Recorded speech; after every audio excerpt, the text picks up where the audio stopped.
Hello everyone, welcome to my channel. आज के हम इस वीडियो में डिस्कस करेंगे माइक्रो इकोनॉमिक्स के बारे में। माइक्रो इकोनॉमिक्स का न्यू चैप्टर स्टार्ट करने वाले हैं आज, डिमांड। तो चलिए स्टार्ट करते हैं वीडियो को। सबसे पहले देखेंगे कि हम डिमांड होती क्या है। देखिए, अगर मैं बात करूं डिमांड की, डिमांड का मतलब होता है कि जब आप किसी चीज़ को खरीदने की आपकी इच्छा भी है और उसको देने के लिए आपके पास प्राइस भी है। अब देखिए ना, कई बार क्या होता है कि आपके मन में कोई इच्छा होती है कि मैं जाकर ये गाड़ी खरीद लूँ, लेकिन आपके जेब में उतने पैसे नहीं होते। क्या इसको हम डिमांड बोलेंगे? नहीं। डिमांड का मतलब होता है कि आपकी इच्छा भी है और आपके पास इतनी क्षमता भी है, आपके पास काबिलियत भी है कि आप उसका प्राइस दे सको। तो इसका मतलब डिमांड का यहाँ पर अगर मैं बात करूँ तो इसका मतलब होता है कि आपकी इच्छा भी है, willingness to buy plus ability to bye.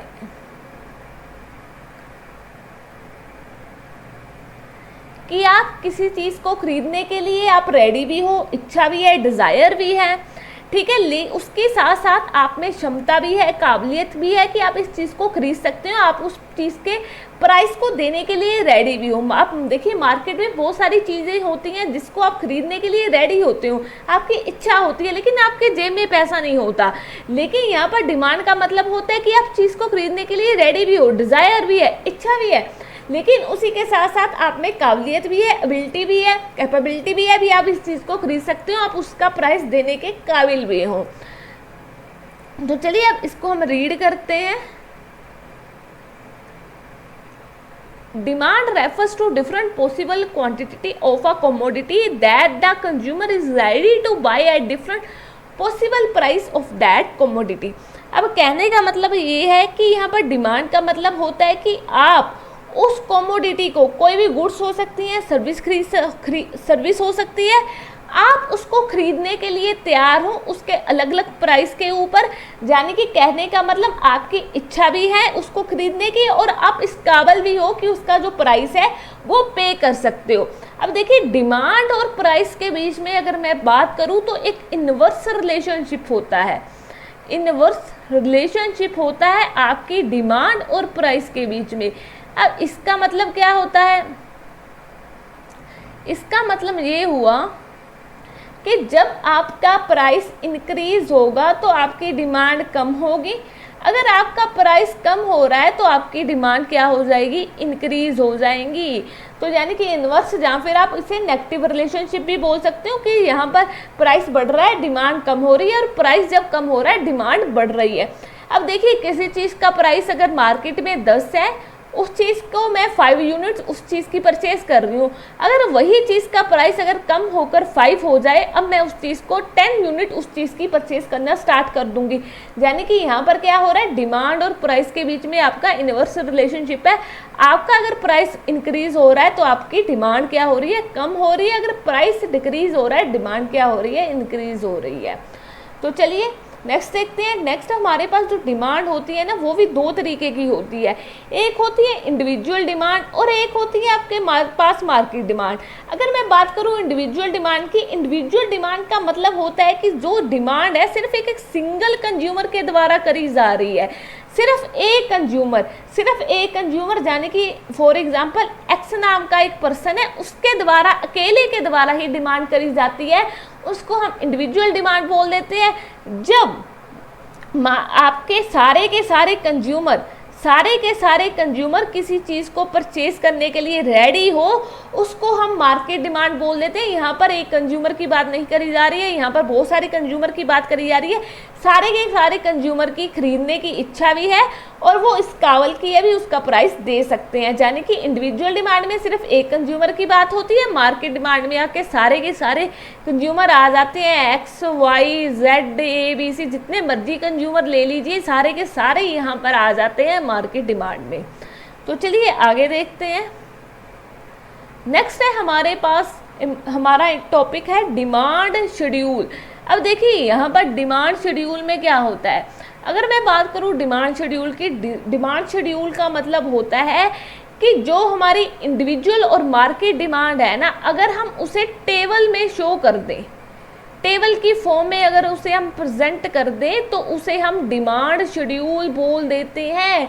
यानी कि जो मेरी डिमांड है अगर मैं उसे टेबल की फॉर्म में शो कर दूंगी तो उसे मैं डिमांड शेड्यूल बोल दूंगी। अब देखिए इंडिविजुअल डिमांड शेड्यूल क्या होता है, यहाँ पर आप इंडिविजुअल डिमांड को क्या कर रहे हो, टेबल की फॉर्म में शो कर रहे हो।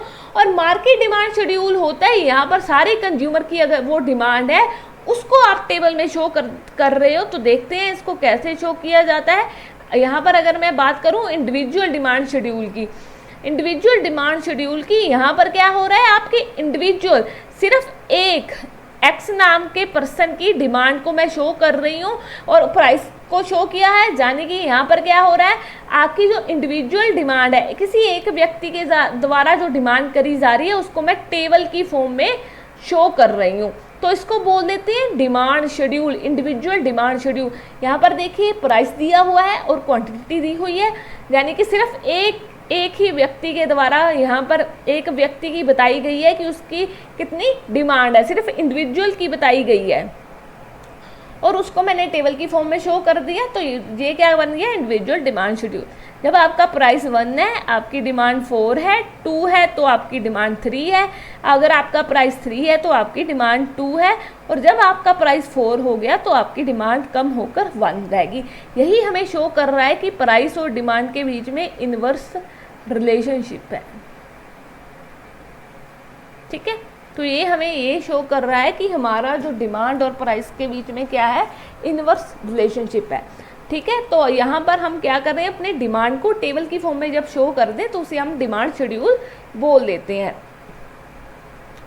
नेक्स्ट हमारे पास मार्केट डिमांड शेड्यूल है। अब मार्केट डिमांड शेड्यूल क्या होता है, यहाँ पर सारे के सारे जितने भी कंज्यूमर है उनकी डिमांड को हम टेबल की फॉर्म में शो कर रहे हैं। ठीक है, तो चलिए यहाँ पर देखिए, यहाँ पर क्या हो रहा है, आपके पास प्राइस दिया हुआ है और यहाँ पर आपके पास कंज्यूमर ए आ गया, यहाँ पर कंज्यूमर बी आ गया। यानी कि यहाँ पर आप जितने चाहो उतने कंज्यूमर ले सकते हो। और यहाँ पर हमारे पास आ गई मार्केट डिमांड। मार्केट डिमांड कैसे आई, ए प्लस बी को कर यहाँ पर ए प्लस बी कर दिया तो हमारी मार्केट डिमांड निकल कर आ गई है। तो चलिए यहाँ पर देखिए हमारे पास प्राइस दिया हुआ है और यहाँ पर क्या दिया हुआ है, कंज्यूमर ए की कितनी डिमांड है, यहाँ पर कंज्यूमर बी की कितनी डिमांड है और यहाँ पर हमने मार्केट डिमांड को निकाल लिया। मार्केट डिमांड को हमने कैसे निकाला, कंज्यूमर ए और कंज्यूमर बी को हमने क्या कर दिया, ऐड कर दिया। ठीक है, तो ये हमारी क्या निकल के आ गई, ये हमारी मार्केट डिमांड निकल कर आ गई है। तो यहाँ पर मैंने मार्केट डिमांड को भी टेबल की फॉर्म में शो कर दिया। मार्केट डिमांड का मतलब क्या होता है कि सारे के सारे जितने भी कंज्यूमर है मार्केट में उनकी डिमांड कितनी है, उनकी डिमांड कितनी है तो उसको हम क्या बोल देते हैं, मार्केट डिमांड बोल देते हैं। और मार्केट डिमांड मैंने निकाली कैसे, कंज्यूमर ए और कंज्यूमर बी को मैंने ऐड कर दिया। 4 + 5 9, 3 + 4 7, 2 + 3 5, 1 + 2 3। तो ये हमारी क्या निकल के आ गई, मार्केट डिमांड शेड्यूल। तो नेक्स्ट हमारे पास जो टॉपिक है वो है हमारा डिमांड कर्व।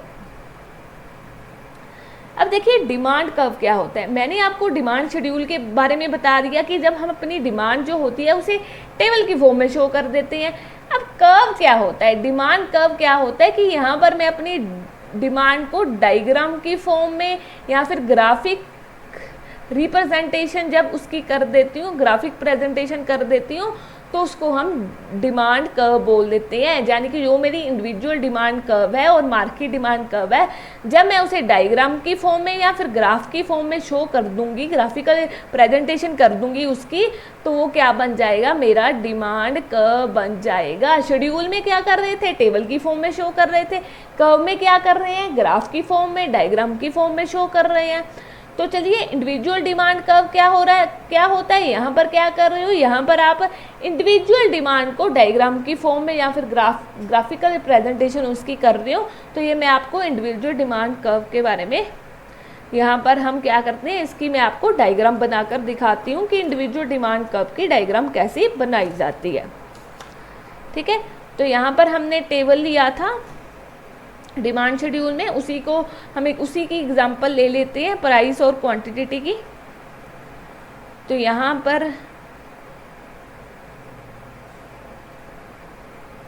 पर आ जाएगी हमारी demand, QX quantity of demand, ये यूनिट्स में होती है, यहाँ पर मेरा प्राइस आ जाएगा, ठीक है, जो कि रुपीज़ में होता है। तो चलिए यहाँ पर जो मेरी यहाँ पर एक्स एक्सिस और यहाँ पर आपका वाई एक्सिस 0, 1, 2, 3 और 4, और ये आपकी आ जाएगी नीचे डिमांड, ठीक है। तो यहाँ पर हम डिमांड ले लेते हैं, ठीक है, ये आपकी यूनिट्स में क्या होती हैं, आपकी डिमांड। तो आपका प्राइस ले लेते हैं, प्राइस 1, 2, 3 और 4, ठीक है। तो यहाँ पर जब मेरा प्राइस 1 था तो मेरी डिमांड कितनी थी, 4 थी, ठीक है। जब मेरा प्राइस इंक्रीज हो गया, डिमांड कम होकर 4 से 3 आ गई, और यहाँ पर प्राइस और इंक्रीज हो गया, डिमांड और कम होगी, तो यहाँ पर प्राइस और इंक्रीज हुआ, डिमांड और कम होगी, ठीक है। तो यहाँ पर मेरा जो है, ठीक है, और यहाँ पर ये बन गया आपका इंडिविजुअल डिमांड कर्व, ठीक है। तो ये बन गई आपकी डिमांड कर्व, और यहाँ पर देखिए इन्वर्स रिलेशनशिप शो हो रहा है ना, जैसे ही आपकी डिमांड जो है, प्राइस बढ़ रहा है, डिमांड क्या हो रही है, कम हो रही है। और ये डिमांड कर्व है ना जो आपका, वो क्या है, स्लोप्स डाउनवर्ड, वो डाउनवर्ड की तरफ जा रहा है। अगर आप इसे ध्यान से देखें तो ये क्या है, आपका डाउनवर्ड की तरफ जा रहा है। ये क्यों जा रहा है, क्योंकि यहाँ पर क्या हो रहा है, आपकी जो डिमांड है वो क्या हो रही है, कम हो रही है। आपके डिमांड और प्राइस के बीच में इन्वर्स रिलेशनशिप है, ठीक है, इसलिए ये डाउनवर्ड की तरफ जाता है डिमांड कर्व। तो नेक्स्ट हम बात कर लेते हैं अपनी मार्केट डिमांड कर्व के बारे में। यहाँ पर क्या होता है कि सारे के सारे जितने भी कंज्यूमर है उनकी इंडिविजुअल डिमांड को ऐड कर देते हैं, तो हमारी मार्केट डिमांड निकल जाती है। जब उसे हम डायग्राम की फॉर्म में शो कर देंगे, ग्राफ की फॉर्म में शो कर देंगे, तो वो हमारा मार्केट डिमांड कर्व बन जाएगा। तो चलिए इसकी भी डायग्राम सीखते हैं। तो ये लीजिए, यहाँ पर हम बात कर लेते हैं। हमारे पास फर्स्ट था ए डिमांड कर्व, हमारे पास कंज्यूमर ए था,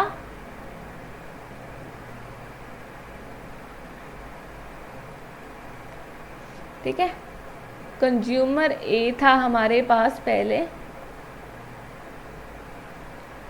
ठीक है।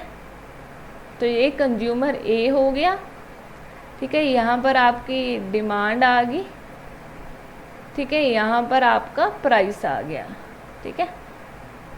तो ये था हमारे पास 1, 2, 3 और 4, और यहाँ पर क्या था 1, 2, 3 और 4, ठीक है। तो जब आपका प्राइस 1 है, डिमांड 4 है, प्राइस अगर इंक्रीज हो गया तो आपकी डिमांड क्या हो रही है, यहाँ पर डिक्रीज हो रही है, ठीक है। तो ये आपका, ठीक है, तो यहाँ पर हम ले लेते हैं, तो ये हमारे कंज्यूमर ए की डिमांड है, तो ये हमारे कंज्यूमर ए की डिमांड है। तो ये लाइन थोड़ी सी आप जब इसे स्केल के साथ ड्रॉ करोगे तो ये आपकी सही बन जाएगी।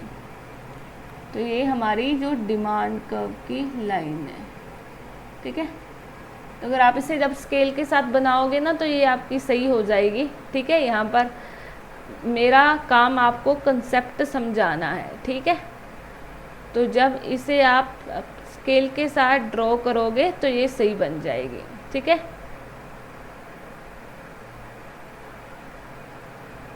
मेरा काम सिर्फ आपको कंसेप्ट समझाना है। तो ये आपकी डिमांड कब बन जाएगी।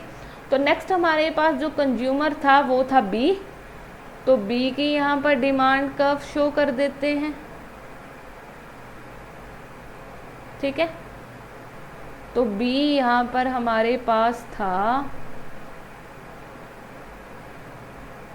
ठीक है। तो उसको हम बी की डिमांड यहाँ पर मैं शो कर देती हूँ। प्राइस मेरा वही है 1, 2, 3 और 4, ठीक है। और जब मेरा प्राइस 1 है तो मेरी डिमांड 5 है, ठीक है। अगर मेरा प्राइस 2 हो गया, डिमांड मेरी 4 होगी, ठीक है।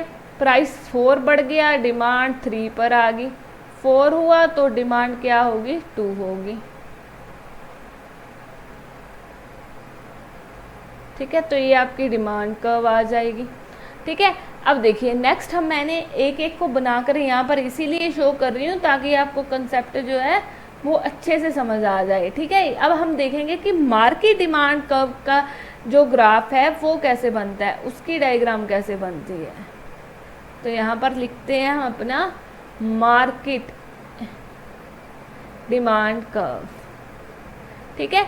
आप इसको यहीं ऊपर अपनी कॉपी में यहीं पर बनाना, इसके साथ ही यहाँ पर मेरे पास स्पेस कम थी इसलिए यहाँ पर मैं नीचे बनाकर दिखा रही हूँ, ठीक है। तो आप इसको साथ में ही बनाना। लीजिए आपकी मार्केट डिमांड कर्व यहाँ पर आ जाएगी, ठीक है। तो ये आपकी मार्केट डिमांड, तो यहाँ पर हम क्या करेंगे, कंज्यूमर ए और कंज्यूमर बी को हम ऐड कर देंगे, ठीक है। कंज्यूमर ए और बी को हम ऐड कर देंगे। देखिए कंज्यूमर ए प्लस बी आपकी मार्केट डिमांड निकल कर आ जाएगी। यहाँ पर देखिए जब आपका प्राइस 4 है, जब आपका प्राइस 1 है, तो यहाँ पर देखिए जब आपका प्राइस 1 है तो वहाँ पर 4 डिमांड है और यहाँ पर 5 है। कंज्यूमर बी की डिमांड 5 है, कंज्यूमर ए की 4 है। तो यानी कि यहाँ पर क्या हुआ, मेरी अगर मैं दोनों को ऐड कर दूँ यहाँ पर तो मेरी डिमांड 9 होगी, डिमांड 9 होगी, तो मेरी डिमांड यहाँ पर 9 हो जाएगी। तो यहाँ पर जब मेरा प्राइस है दोनों को अगर मैं ऐड कर दूँ तो मेरी यहाँ पर डिमांड कितनी हो रही है, 9 हो रही है। और नेक्स्ट अगर मेरा प्राइस 2 हो गया है, मेरा प्राइस 2 है, ठीक है, 2 है, तो यहाँ पर देखिए मेरी कंज्यूमर ए की डिमांड 3 है, कंज्यूमर बी की डिमांड 4 है, तो दोनों की मिलकर डिमांड कितनी है, दोनों की मिलकर डिमांड जो है वो 7 है, दोनों की डिमांड कितनी है, 7 है। तो यहाँ पर जब प्राइस 2 होता है कंज्यूमर ए और बी की डिमांड कितनी आ जाएगी, 7 आ जाएगी। और जब मेरा प्राइस क्या हो रहा है, 3 हो रहा है, प्राइस 3 हो रहा है तो यहाँ पर 2 है और यहाँ पर 3 है, ठीक है। यानी कि यहाँ पर क्या हो रहा है, मेरी डिमांड कितनी होगी, 5 होगी। तो मेरी डिमांड 5 होगी जब प्राइस 3 होगा, दोनों की मिलाकर, ठीक है, दोनों की मिलाकर कितनी होगी, 5 होगी। यहाँ पर मैं लिख भी देती हूँ, ये आपका 4 + 5 9 आया था और ये 3 + 4 था 7 और यहाँ पर 2 + 3 आपका 5 आ गया। और लास्ट जब हमारा प्राइस जो है वो और इंक्रीज़ हो जाए, प्राइस हमारा 4 हो जाए, तो देखिए यहाँ पर प्राइस 4 हो गया तो इस तरफ 1 है और यहाँ पर 2 है, कंज्यूमर बी की डिमांड जो है वो 2 है। तो यानी कि यहाँ पर क्या हो रहा है, आपकी डिमांड जो है जब प्राइस 4 हो रहा है तो आपके कंज्यूमर दोनों की डिमांड मिलाकर 3 बन रही है। तो यहाँ पर क्या हो गया, 1 + 2 = 3 और ये बन जाएगी आपकी डिमांड कर्व की लाइन। लीजिए आपकी मैंने मार्केट डिमांड कर्व को भी आपको बनाकर दिखा दिया है। यहाँ पर मैं बात कर रही हूँ आपके कंज्यूमर ए और कंज्यूमर बी की, दोनों की डिमांड के बारे में बात कर रही हूँ। जब हम इंडिविजुअल डिमांड की बात करते हैं सिर्फ एक कंज्यूमर की, और मार्केट में मैंने क्या किया, दोनों को ऐड कर दिया। तो यहाँ पर देखिए यहाँ पर हमारा जो बन रहा था, तो यहाँ पर देखिए ये बन गया हमारा मार्केट डिमांड कर्व, दोनों को ऐड कर दिया। ये ए की डिमांड थी और बी की डिमांड थी, और जब कंज्यूमर एक इंडिविजुअल की बात करेंगे तो यहाँ पर सिर्फ एक कंज्यूमर की बात कर रहे थे, ठीक है। तो चलिए नेक्स्ट टॉपिक के ऊपर चलते हैं। अगर समझ में नहीं आया तो वीडियो को दोबारा देख लेना। यहाँ पर हम बात करेंगे स्लोप ऑफ डिमांड कर्व की, ठीक है। तो स्लोप ऑफ डिमांड कर्व, ठीक है, तो यहाँ पर स्लोप ऑफ डिमांड कर्व का मतलब क्या होता है, देखिए यहाँ पर मैंने आपको बताया जो आपकी डिमांड कर्व है वो डाउनवर्ड की तरफ जाती है। इसके पीछे रीज़न ये है कि हमारा इन्वर्स रिलेशनशिप होता है डिमांड और प्राइस के बीच में, ठीक है। और यहाँ पर हमारा क्या होता है, यहाँ पर हमारी रेशो शो कर रहा है change in price corresponding to unit change in quantity demand of a commodity. तो ये हमारा क्या कर रहा है, रिलेशन शो कर रहा है चेंज इन प्राइस और चेंज इन डिमांड के बीच में। और नेगेटिव साइन का मतलब, यहाँ पर नेगेटिव साइन है तो इसका मतलब इनवर्स रिलेशनशिप है प्राइस और क्वांटिटी डिमांड के बीच में। यानी कि स्लोप ऑफ डिमांड का हमें क्या बताता है, change in price corresponding to unit change in quantity demand. यानी कि यहाँ पर क्या हो रहा है, प्राइस की वजह से आपकी डिमांड में कितना चेंज आ रहा है। तो नेक्स्ट हमारे पास जो मोस्ट इम्पोर्टेंट टॉपिक है आपका, इम्पोर्टेंट ये आपके एग्जाम में ज़रूर आएगा, डिटर्मिनेंट्स ऑफ डिमांड यानी कि फैक्टर्स ऑफ डिमांड। ठीक है, और डिमांड फंक्शन के बारे में भी डिस्कस करेंगे। ये आपका बहुत इंपॉर्टेंट टॉपिक है, डिटर्मिनेंट्स यानी कि कौन कौन से फैक्टर होते हैं जो डिमांड के ऊपर अफेक्ट करते हैं, जिसकी वजह से हमारी डिमांड जो होती है वो इंक्रीज और डिक्रीज होती है। तो यहाँ पर देखिए, सबसे पहले अगर मैं बात करूँ इंडिविजुअल डिमांड फंक्शन के बारे में, ठीक है, इंडिविजुअल डिमांड फंक्शन के बारे में। Individual demand function show how demand for a commodity by individual consumer in the market is related to various determinants. अब देखिए, इंडिविजुअल डिमांड का मतलब ये हुआ, इंडिविजुअल डिमांड फंक्शन के बारे में अगर मैं बात करूँ, ये हमें ये बता रहा है कि कैसे आपके कंज्यूमर की डिमांड में चेंज आ रहा है बहुत सारे फैक्टर के कारण। एक इंडिविजुअल कंज्यूमर की डिमांड में कैसे चेंज आ रहा है, कौन से फैक्टर अफेक्ट कर रहे हैं जिसकी वजह से उसकी डिमांड में चेंज आ रहा है। तो यहाँ पर देखिए आपको बता रखे हैं वो कौन कौन से फैक्टर है। DX का मतलब डिमांड हो गया, PX का मतलब आपकी on price of commodity, PR का मतलब price of related goods, Y का मतलब इनकम, T का मतलब टेस्ट एंड प्रेफरेंस, E का मतलब कंज्यूमर की एक्सपेक्टेंस। इन सब की वजह से आपके इंडिविजुअल कंज्यूमर की डिमांड में चेंज आता है। ठीक है, इन सब की वजह से आपके कंज्यूमर की डिमांड में चेंज आता है। तो चलिए इन फैक्टर्स को अब एक एक कर डिटेल में डिस्कस करते हैं, क्योंकि ये बहुत इंपॉर्टेंट है आपके एग्जाम के लिए ये टॉपिक। तो चलिए, सबसे पहले है ऑन प्राइस ऑफ कमोडिटी। अब देखिए, अब यहाँ पर देखिए आपका जो प्राइस होगा ना, किसी कमोडिटी का प्राइस जो है वो बहुत इफेक्ट डालता है आपकी डिमांड के ऊपर। अब यहाँ पर इसका मतलब क्या हुआ, देखिए अगर आपका प्राइस इंक्रीज हो रहा है, डिमांड डिक्रीज हो रही है। प्राइस अगर डिक्रीज होगा तो डिमांड क्या हो जाएगी, इंक्रीज हो जाएगी। दोनों के बीच में क्या है, इनवर्स रिलेशनशिप है। यानी कि अगर आपका प्राइस इंक्रीज होगा, डिमांड कम हो जाएगी, प्राइस अगर कम होगा, डिमांड क्या हो जाएगी, ज़्यादा हो जाएगी। तो यहाँ पर जो आपका प्राइस होता है वो आपके डिमांड के ऊपर इफेक्ट डाल रहा है। नेक्स्ट हमारे पास जो सेकंड पॉइंट है वो होता है प्राइस ऑफ रिलेटेड गुड्स। अब यहाँ पर जो प्राइस ऑफ रिलेटेड गुड्स है, यहाँ पर हमारे पास 2 टाइप्स की गुड्स आ जाती हैं। एक होती हैं सब्स्टिट्यूट गुड्स, एक होती है कॉम्प्लीमेंट्री गुड्स। अब सब्स्टिट्यूट गुड्स कौन सी होती है, अब देखिए सब्स्टिट्यूट गुड्स वो होती हैं जो एक जगह पर दूसरी गुड्स को हम यूज़ कर लेते हैं, एक जगह पर दूसरी गुड्स को यूज़ कर लेते हैं। अगर अब देखिए यहाँ पर हम एग्जांपल ले लेते हैं टी और कॉफ़ी की, ठीक है, टी और कॉफ़ी की। अगर आपकी टी का प्राइस इंक्रीज हो गया तो आप कॉफ़ी की तरफ चले जाओगे। अगर आपकी कॉफ़ी का यहाँ पर प्राइस इंक्रीज हो गया, आप टी की तरफ चले जाओगे। यानी कि यहाँ पर क्या हो रहा है, सब्स्टिट्यूट गुड्स का मतलब ये होता है एक गुड की जगह पर दूसरी गुड्स का यूज़ करना, अगर एक गुड्स का प्राइस इंक्रीज हो जाए। In such goods increase in the price of one causes increase in the demand for other.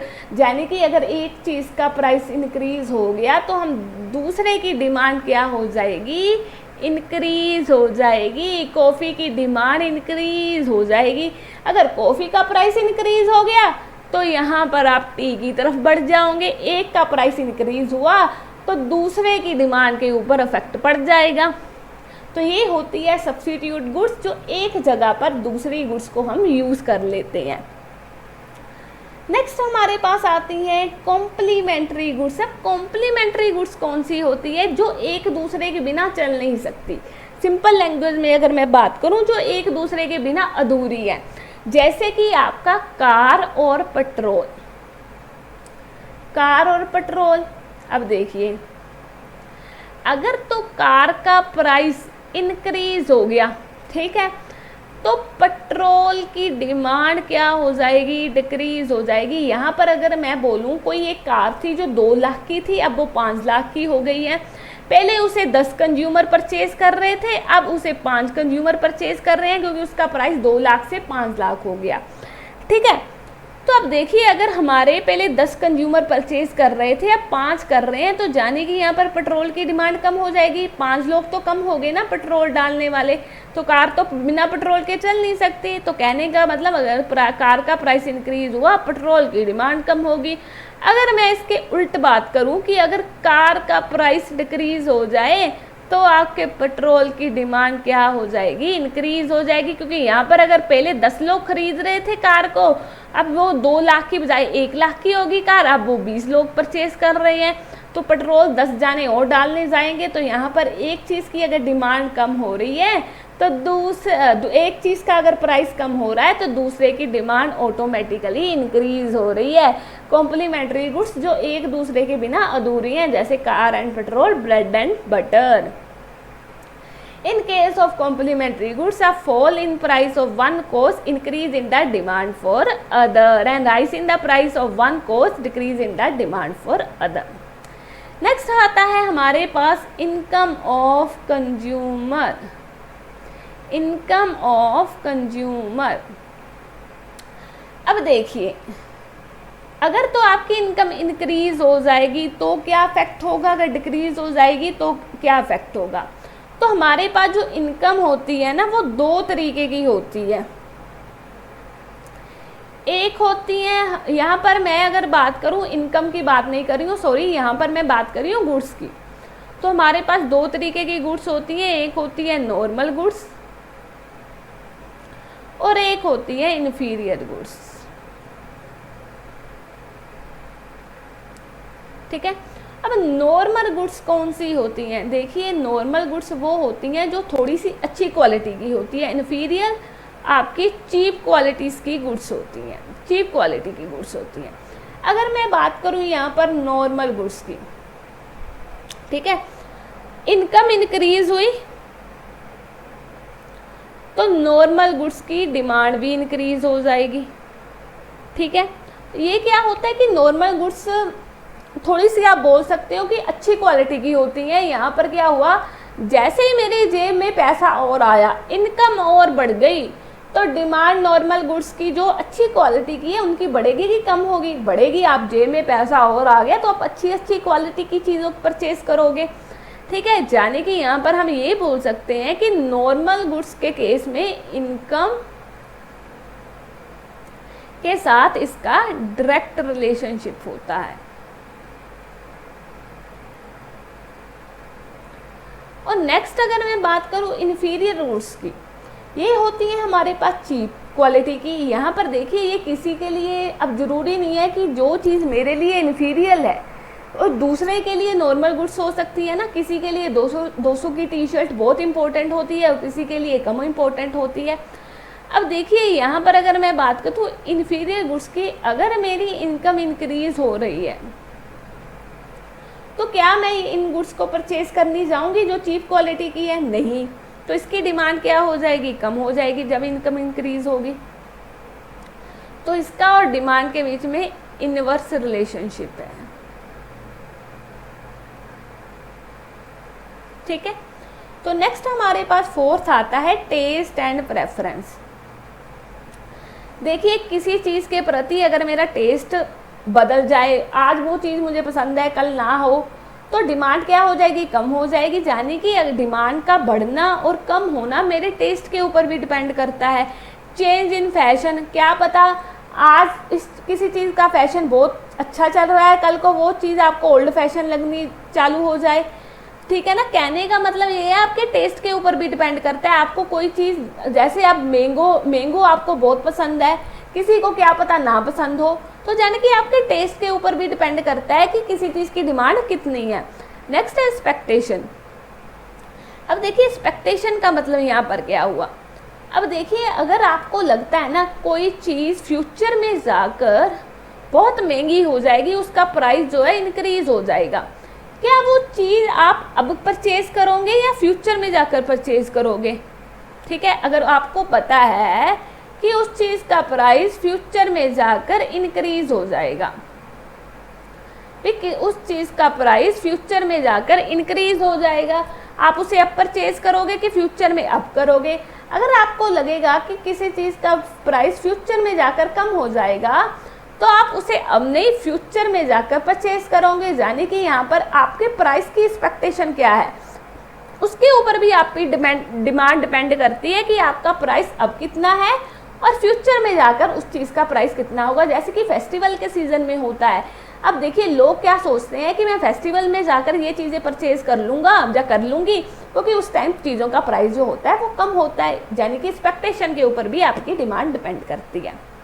Next हमारे पास है मार्केट डिमांड फंक्शन, कि जब मिलकर सारे के सारे कंज्यूमर डिमांड करते हैं A B C D या फिर XYZ जो भी है, तो उनके ऊपर कौन कौन से फैक्टर है जो डिमांड के ऊपर इफेक्ट डालते हैं। एक तो जो हमने 5 डिस्कस करे हैं वो सारे, यानी कि आपका price of commodity, price of related goods, income, taste, expectation. और 2 चीज़ें हमारी और होती हैं, एक होती हैं आपके पॉपुलेशन का साइज, एन का मतलब हुआ यहाँ पर साइज ऑफ पॉपुलेशन या फिर नंबर ऑफ बायर्स, और नेक्स्ट है हमारे पास वाई डी का मतलब हुआ यहाँ पर डिस्ट्रीब्यूशन ऑफ इनकम। ये लीजिए, एन का मतलब पॉपुलेशन का साइज और वाई या फिर number of buyers, Y D का मतलब डिस्ट्रीब्यूशन इनकम। यानी कि ये ऊपर हमने डिस्कस करे हैं 5 वो तो है ही, लेकिन जो आपके साथ 2 फैक्टर और होते हैं जो मार्केट डिमांड के ऊपर इफेक्ट डालते हैं।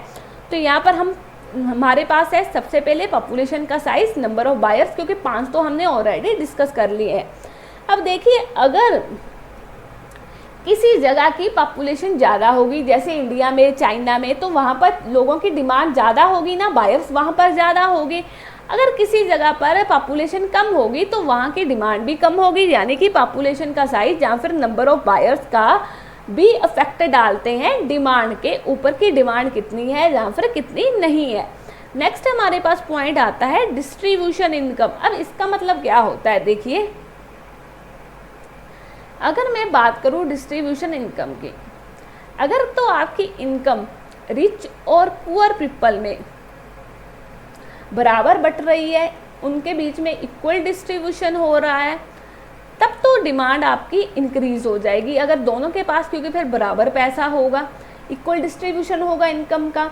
अगर रिच और पुअर के बीच में इक्वल डिस्ट्रीब्यूशन नहीं होगा, इनके बीच में बराबर इनकम नहीं बढ़ेगी, तो यहाँ पर क्या होगा, जो डिमांड है वो डिक्रीज हो जाएगी। पुअर लोग डिमांड कम करेंगे, रिच की ही डिमांड थोड़ी सी ज़्यादा होगी, तो यानी कि यहाँ पर डिमांड कम हो जाएगी। और इस केस में अगर इक्वल डिस्ट्रीब्यूशन होता है तो डिमांड इंक्रीज हो जाएगी। यानी कि आपकी इनकम का कितना डिस्ट्रीब्यूशन हो रहा है रिच और पुअर के बीच में, इस बात का भी इफेक्ट आपकी डिमांड के ऊपर डलता है। तो आज की वीडियो में इतना ही। आज हमने मोस्ट इम्पॉर्टेंट टॉपिक आपका डिस्कस करा है डिटर्मिनेंट्स, और हमने डिस्कस करी थी डिमांड शेड्यूल और कर्व के बारे में। तो यहाँ पर आज की वीडियो में इतना ही करेंगे। मिलते हैं अपनी नेक्स्ट वीडियो में। कमेंट करके ज़रूर बताना कि आपको वीडियो कैसी लगी। अगर आपने मेरे चैनल को सब्सक्राइब नहीं करा है अभी करें, और वीडियो को लाइक करें और अपने फ्रेंड्स के साथ शेयर करें। मिलते हैं हम अपनी नेक्स्ट वीडियो में इस टॉपिक के नेक्स्ट पार्ट में। Thank you.